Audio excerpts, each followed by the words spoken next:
Και τα φτιάξαμε μόνοι μας βέβαια, με την προσφορά των πιστών.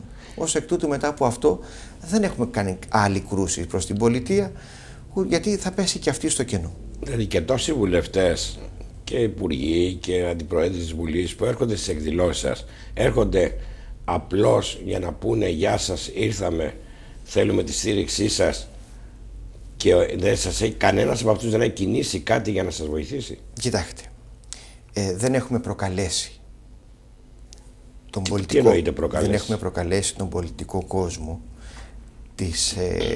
της Μητροπολιτικής μας περιφερείας. Από μόνοι τους μιλάμε, όχι να τους προκαλέσετε εσείς. Από μόνοι τους δεν ξέρω τι θα κάνουν και τι θα προπορευθούν στην πορεία τους. Όμως η επαφή μας με τον πολιτικό κόσμο και στην Α και στη Β Πειραιά, όπου περικλείει τη Μητροπολιτική Περιφέρεια, είναι αγαστή με τη Μητρόπολη, διότι έχουμε μία προσωπική σχέση ετών με τους παλαιότερους και μία προσωπική σχέση του παρόντος με τους νέους και τους εκλεγμένους και τους πολιτευτές, όπου θα λέγαμε είναι πιο πολύ φιλική η επαφή μας παρά σε θέμα επίπεδου πρωτοκόλλου. Φιλική είναι και όταν φτάνουν οι εκλογές που έρχονται σε όλους, και με το νέο και με το παλαιό, και ζητάνε ενισχύσεις, βοήθεια, ψήφους, τώρα και τ' άλλο. Εκεί όμως γιατί υπάρχει διαφορά προς το νέο, ας πούμε, ημερολόγιο να προσφέρουν, να τρέχουν, να κινούνται, και με το παλαιό όχι? Τώρα δεν μπορώ να σας απαντήσω εάν κινούνται ή δεν κινούνται με τον νέο. Είναι γνωστά αυτά. Διότι δεν είμαι ούτε αυτίκος ούτε αυτόπτης. Ως εκ τούτου. Μα το λένε τα email σεβασμιότατε που έρχονται και λέει με ενέργεια του Αντιπροέδρου της Βουλής, δανείζω με ένα όνομα, ας πούμε, του κ. Βαΐτσι, γίνονται ενέργειες ώστε να βγουν για την Μητρόπολη τάδε Πειραιώς, ας πούμε, το ποσό αυτό, ή να γίνει το έργο αυτό, ή τώρα και τα. Το ίδιο και ο Δήμος. Σας βοηθάει ο Δήμος? Οικονομικά δεν έχουμε καμία βοήθεια. Έργα? Κανένα. Ούτε έργα, ούτε οικονομικά, ούτε οτιδήποτε άλλο. Η σχέση μας είναι μόνο σε επίπεδο εκδηλώσεων. Κατάλαβα. Δηλαδή είναι όπως αυτό που λένε ότι δεν αμείβεστε κιόλας ως ιερείς. Όχι. Δεν είμαστε δημόσιοι υπάλληλοι. Ούτε μισθό έχουμε, ούτε ασφάλεια έχουμε, ούτε σύνταξη έχουμε. Δεν έχει γίνει κάτι από το επίσημο κράτος πάνω σε ούτε αυτό? Και θέλουμε να αποκτήσουμε, διότι εμείς φορέσαμε το ράσο αποκλειστικά και μόνο για να υπηρετήσουμε την Εκκλησία του Χριστού και όχι να είμεθα. Εννοείται το παλαιό. Ναι, την Εκκλησία του Χριστού δεν έχει παλαιό και νέο. Όχι, αλλού. Ως Εκκλησία του Παλαιού ημερολογίου, υπηρετούμε λοιπόν, να το θέσω έτσι, την Εκκλησία του Χριστού μας ως ποιμένες, όπως ακριβώς και ο Χριστός. Οι Ηρακέντητοι και οι ξυπόλοιτοι ψαράδες κατόρθωσαν να λάβουν το Πνεύμα το Άγιο και να κηρύξουν το λόγο τους, το λόγο του Κυρίου, χωρίς να παίρνουν μισθό. Διότι ο μισθωτός ποιμήν ουκον ποιμήν, κατά το Ευαγγέλιο. Αυτό συμβαίνει μόνο στην Ελλάδα, γιατί τα πατριαρχία γνωρίζουμε ότι Ρωσία, Φανάρι, το ένα και το άλλο είναι με το παλαιό, αν δεν κάνουμε λάθος. Όχι, το Φανάρι δεν ακολουθεί. Η Ρωσία ακολουθεί το παλαιό εορτολόγιο. Σερβία. Οι ανατολικές χώρες, το Πατριαρχείο των Ιεροσολύμων, βεβαίως αμείβονται. Και πώς γίνεται, δηλαδή είναι διωγμός στην Ελλάδα, είναι επιδαρχικό παράπτωμα? Ο διωγμός της Εκκλησίας του Παλαιού ημερολογίου είναι από το 1924 με την ημερολογιακή μεταρρύθμιση, άμα θέλουμε να φτάσουμε στο χτες, και υπάρχει και ένας έμεσος διωγμός με έναν τρόπο διπλωματικό, θα λέγαμε σήμερα, από διάφορους ταγούς της Εκκλησίας της Ελλάδος του Νέου Ημερολογίου, οι οποίοι προσπαθούν να δημιουργήσουν εν ονόματι όλων εκείνων οι οποίοι θέλουν να αυτοαποκαλούνται παλαιοημερολογίτες και να σπηλώνουν τον αγώνα και την ομολογία της Ορθοδόξου πίστεως που ακολουθεί το παλαιό, και να εκμεταλλεύονται αυτές τις καταστάσεις για να υπάρξει η χλέβη. Σεβασμιότατε, παλιά είχατε κάποια προβλήματα με τον Μητροπολίτη Πειραιά, τον κύριο Σεραφείμ, κάτι κόντρες, κάτι αστυνομίες για θέματα ταμπέλες αυτοκινήτων και κάποιες ανακοινώσεις. Αυτά έχουν περάσει? Κοιτάξτε, δημιουργήθηκε μία ένταση πριν από 2 χρόνια περίπου, με τον επίσκοπο εδώ Σεραφείμ της Εκκλησίας του Νέου Ημερολογίου της Μητροπόλεως Πειραιά, εν σχέση με την δική μας τη Μητρόπολη, με την έννοια ενοχλούμενος δια την πινακίδα του οχήματός μου και την κανονικότητα του ενός ή του άλλου.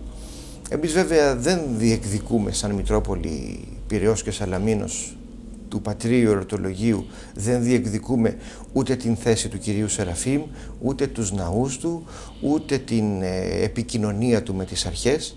Απλά εμείς έχουμε την πορεία μας, εκφράζουμε την θέση μας.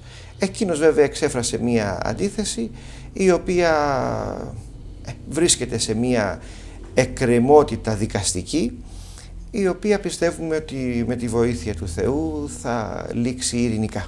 Μάλιστα. Περιμένετε δηλαδή τη βοήθεια του Θεού για να λήξει, να μπει διαιτητής ή... Αν δεν υπάρξει η βοήθεια του Θεού, όση βοήθεια ανθρώπινη και αν υπάρξει, δεν πρόκειται να γίνει τίποτα. Δηλαδή δεν υπάρχει ούτε μία καλημέρα όταν συναντιέστε, αν συναντιέστε? Δεν έχουμε συναντηθεί ποτέ. Επιθυμώ, να το πω και αυτό, επιθυμώ να συναντηθώ μαζί του. Δεν έχουμε να χωρίσουμε κάτι. Δεν είμαστε εχθροί. Δεν κόβουμε, αλλάζουμε πεζοδρόμιο εάν θα συναντηθούμε στον δρόμο. Εγώ προσωπικά δεν θα το κάνω αυτό. Όπως δεν το έκανα όταν το 1999 ως νέος επίσκοπος στον Πειραιά συναντήθηκα με τον προκάτοχό του, τον πρώην Πειραιώς, τον κύριο Καλίνικο, με τον οποίο συναντηθήκαμε, μιλήσαμε, συζητήσαμε, είχαμε μια καλή έτσι εκείνη τη στιγμή επικοινωνία, η οποία βέβαια δυστυχώς δεν μπορέσαμε να την συνεχίσουμε. Με το ίδιο ακριβώς θα κάνω και με εκείνον εάν συναντηθούμε.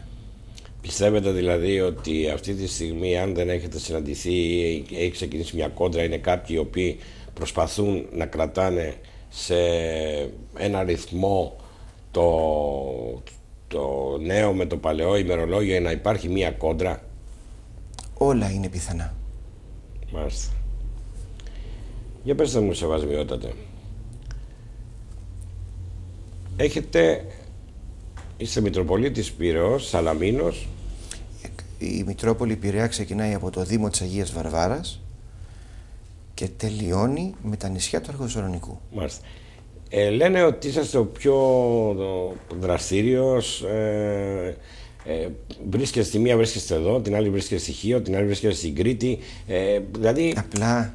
Απλά επειδή στις αρμοδιότητες μου έχω την τοποτηρητεία της Κρήτης, κάποιες στιγμές είμαι υποχρεωμένος να ευρίσκομαι και στη Μεγαλόνισσο. Στα υπόλοιπα νησιά είναι οι προσκλήσεις διαφόρων μονών που πανηγυρίζουν ή Μητροπόλεων, οι οποίες μας προσκαλούν να παρευρεθούμε στις εκδηλώσεις τους, όπως και εμείς προσκαλούμε τους αγαπητούς αδελφούς και συνεπισκόπους μας να παρίστανται στις εκδηλώσεις τις δικές μας. Είστε αγαπητός στον κόσμο και αυτό το έχουμε διαπιστώσει, και όχι μόνο στους πιστούς με το παλαιό ημερολόγιο, αλλά και με το νέο. Αυτό το βλέπουμε όταν κατεβαίνετε στο κέντρο του Πειραιά, πώς έρχονται, σας μιλάνε και λένε μπράβο του, ένας τέτοιος δεσπότης, ας πούμε, χρειάζεται. Τι έχετε να πείτε για όλες αυτές τις μαϊμούδες οι οποίες παρουσιάζονται κατά καιρούς, το παίζουν δεσπότες, ενώ ο ένας έχει κάνει φυλακή, ο άλλος έχει κάνει σωματοπορία, ο άλλος έχει κάνει ομοφυλοφιλό που γυρίζει με 5-6 έμποροι ναρκωτικών, όπως στη Σαλαμίνα βρίσκονται. Ό,τι χειρότερο μπορεί να υπάρξει. Είναι το της διαφθοράς στο συγκεκριμένο νησί, χωρίς να θέλουμε να υποβαθμίσουμε το νησί βέβαια. Οπωσδήποτε όχι. Το νησί και οι άνθρωποι του νησιού είναι αξιοπρεπέστατοι, οι Σαλαμίνοι και αξιόλογοι άνθρωποι, οι οποίοι εργάζονται νυχθημερών για να αποκτήσουν τον άρτον ημών των επιούσιων και είναι άνθρωποι πνευματικοί και σόφρονες, αλλά δυστυχώς μέσα σε αυτό το χώρο, λόγω της πολυφωνίας των παραθεριστικών συλλόγων, βρίσκουν καταφύγιο όλοι αυτοί οι υποτιθέμενοι ρασοφόροι, είτε ιερείς, είτε επίσκοποι, είτε αρχιεπίσκοποι, ακριβώς, ή του βίου ναυαγή που λέγει ο λαός, του υψίστου λειτουργεί, οι οποίοι ενδύονται το ράσο και επειδή δεν έχουν την δυνατότητα λόγω της αντιποιήσεως αρχής να δηλώσουν κληρική του νέου ημερολογίου, δηλώνουν κληρική του παλαιού, μνημονεύοντας στις εκκλησίες των συλλόγων του ονόματος του οικείου Μητροπολίτου του νέου ημερολογίου, δηλαδή του Βαρθολομαίου, του Μεγαρίδος και Σαλαμίνος, τελώντας τις ακολουθίες με το νέο ημερολόγιο, αλλά δηλώνουν παλαιημερολογίτες για να μην τους βάλει ο εισαγγελέας μέσα ως αντιποίηση αρχής, διότι ο ημερολογίτης κληρικός ως δημόσιος υπάλληλος υπηρετεί μια δημόσια αρχή και αν το δηλώσεις πας φυλακή.